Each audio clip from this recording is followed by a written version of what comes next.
coming in hot, Chichi, from Los Angeles. Dude, unbelievable. We are both grinding right now very hard. You know why? Because I'm on my way to Citi Field in a little while. Going a little pre-party for the game. By the way, Temptations are singing My Girl before the game. The Mets, they're still alive?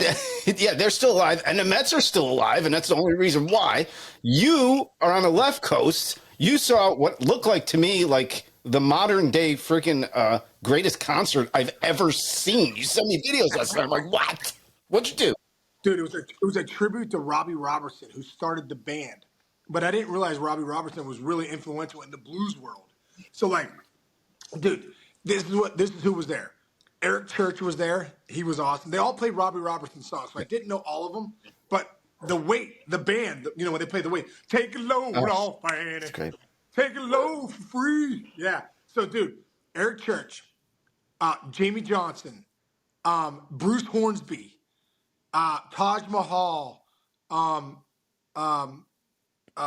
Van Morrison. Ugh. And then the big one was Clapton was there, dude. That's why I was there. Wow. But now here's the problem, Chinch.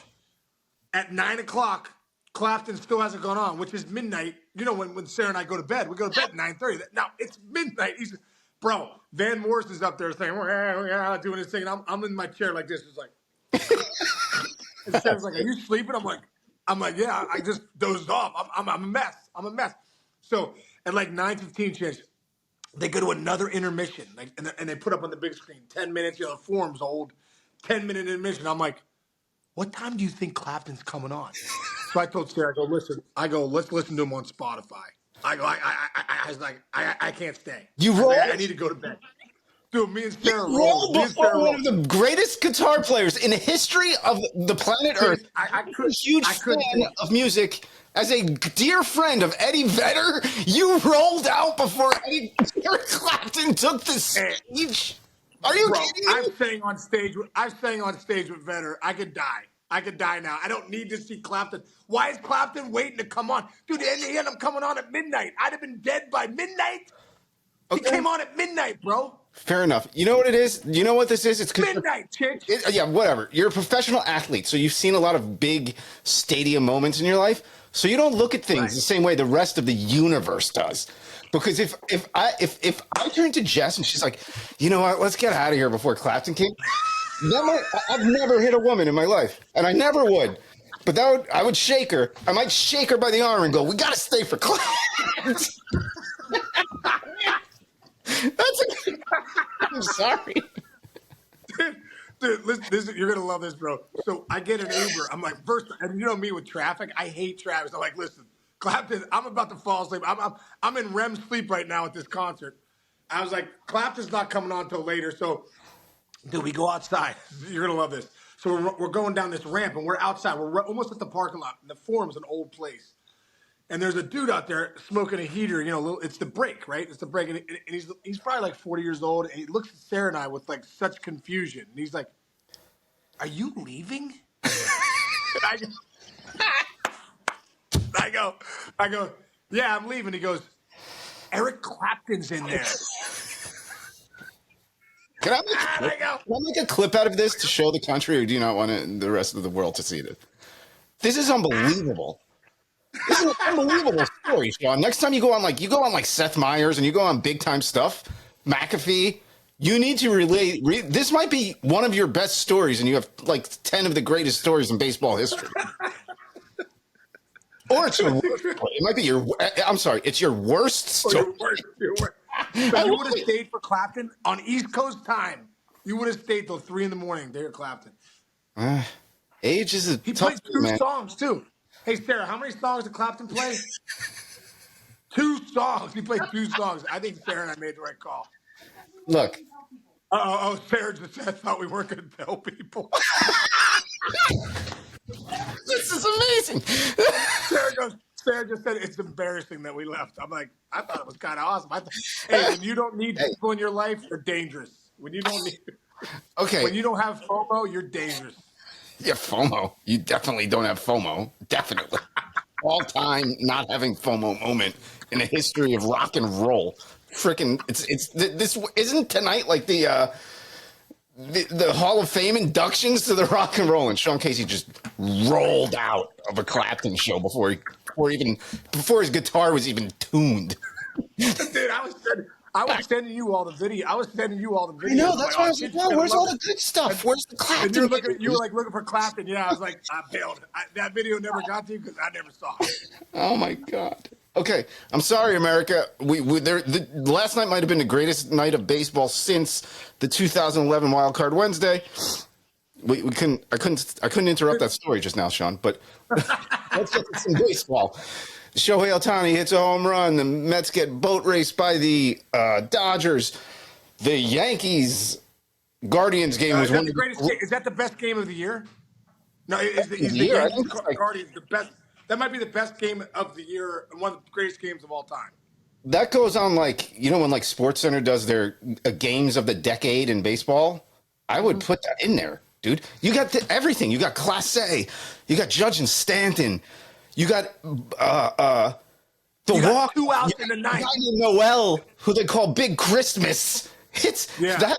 First of all, he threw his bat before he even finished his swing. He wasn't even so far. Dude, everyone's doing the Serrano things too on from Major League. They are Major League. Dude, if you think about it, name one media publication or Major League Baseball, no offense to anybody. No, everybody's like, oh, Yankees Mets would be crazy. Oh, Yankees Dodgers would be amazing. Nobody's talking about them. It's literally like the movie. I think let's get Charlie Sheen tomorrow. I'm serious. I know it's a Saturday. But this is Major League. The movie happened last night, kind of, No, you're right, dude. You're right. Nobody's picking the Guardians, and they actually have been in these games. They could be up 2-1 right now as easily as they're down 2-1. I mean, they really had to, dude. But that's them.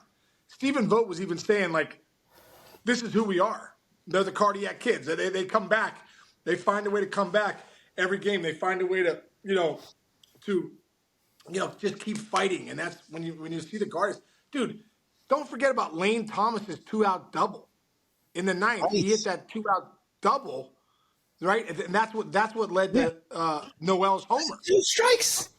2 strikes. He hits a ball off the top of the fence, Lane Thomas, for a double, 2, and then he gets Noel with 2 outs. And dude, I'm sorry, but Luke Weaver has been the nastiest closer for the last since he's taken that closer role. Yeah. Has he given up a run? He's been locked down. Think about this. I posted this last night on Twitter. This is why Mariano Rivera is not a human being. Think about the closers who have blown games this postseason, dude. Don't forget, Pete Alonso hit a walk-off against the greatest closer in the National League with the Brewers. Devin Williams. Class A is just darting the corner against Judge last night, darting it.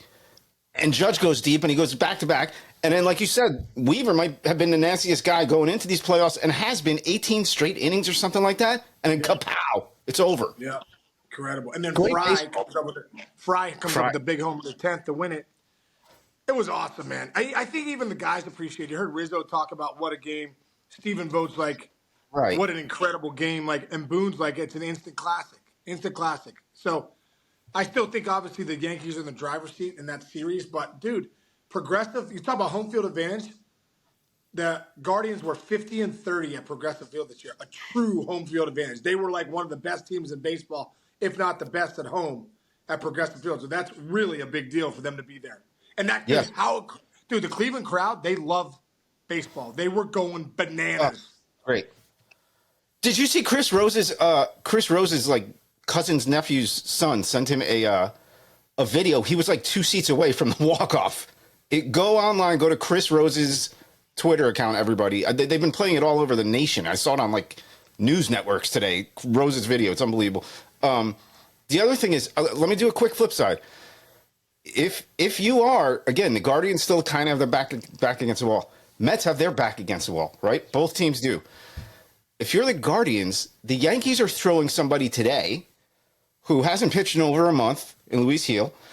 The Mets, if you pull this game out, the Dodgers have to bullpen on Sunday. So isn't that like, you've been down in series, right? You got to look at everything. Who's starting for the Mets today? They're starting Peterson, first start ever in his postseason career. And you know what? He actually has been one of their best pitchers. Yeah. This The only thing that worries me right now for the Mets is the Dodgers are banging.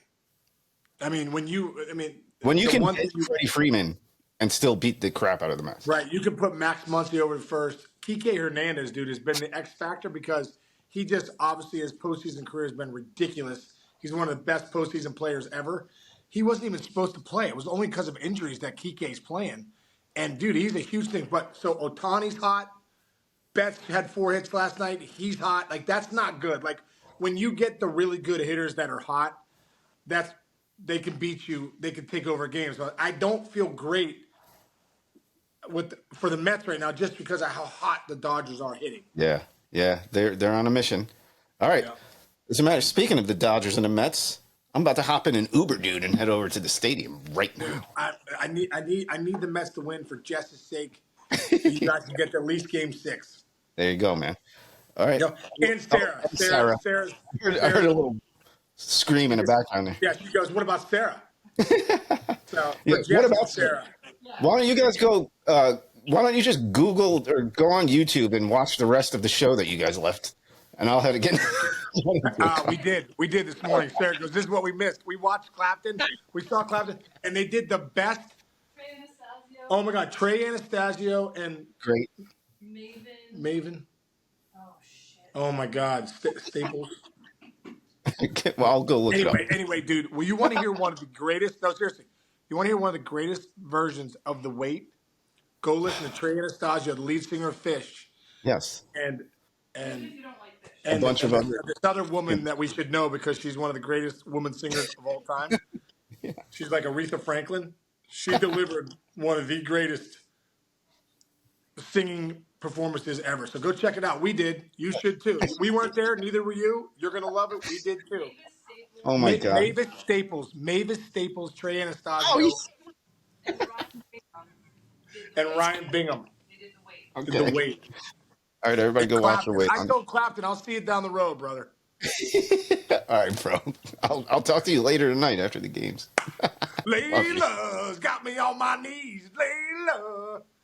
Big and darling, please. All right, Chinchy. Love you, brother. Have a great time at the game.